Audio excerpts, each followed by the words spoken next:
Hi there, this is Gary Ryan Blair with a great message titled, What's Your Everest? With an elevation of 29,035 feet, Mount Everest serves as a supreme symbol of man's struggle to achieve. As a metaphor, Everest is simple and pure. Man versus nature. It approaches a universal understanding of our primal desire to conquer and will eternally stand as a symbol of triumph in the face of great obstacles, as an inspiring force for elevating our sights, and for rising to meet the mental and physical demands of a big challenging goal. And for the purposes of this message, we're going to focus in on the word elevate, and by the time we're done, I hope to convict you with the belief that you can, that you will, and you must aim higher, and that it's your right and your responsibility to shoot for the moon, and most importantly, that it is your destiny to conquer your own personal Everest.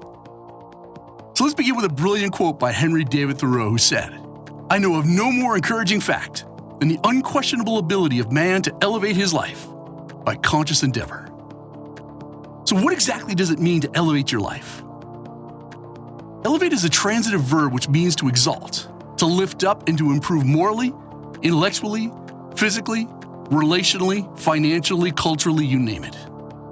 And in the spirit of making this a message that will catapult your life and your overall performance to another orbit, I offer the following game plan which you can implement to pursue and to ultimately achieve your own personal Everest.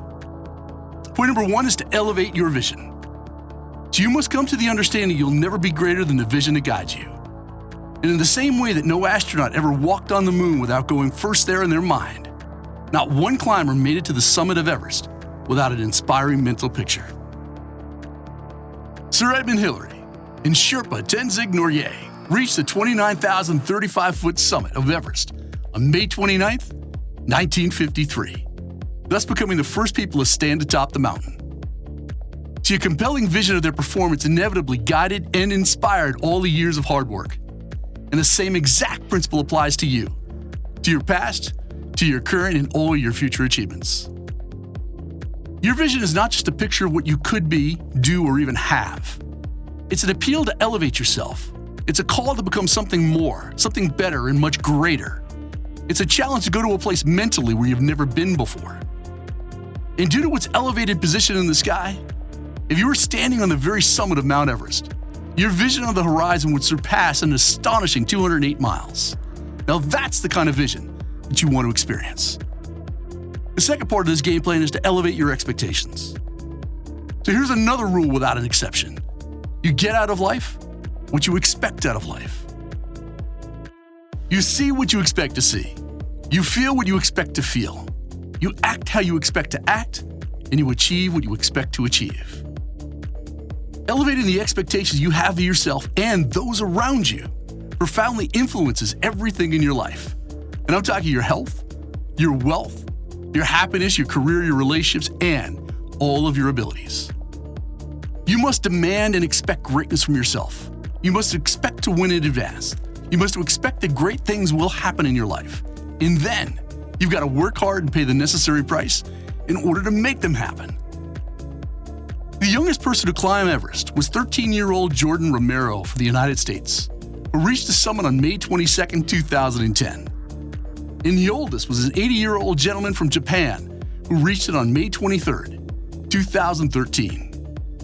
What that means to you is that it's never too late or early to dream big, to elevate your expectations, and to conquer your own personal Everest. And point number 3 in our 3-point plan is to elevate your standards. Now let this next thought marinate in your mind for a while. Superior performance is not, never has been, nor will it ever be the byproduct of ordinary efforts. If you're seriously committed to getting to the next level, to raising the standards of your profession, to unleashing your greatness, well, there's only one way, and that is to elevate your standards. See, with high standards, you dramatically increase what is possible in your life. And that is precisely why you must refuse to lower your standards to accommodate those who refuse to raise theirs.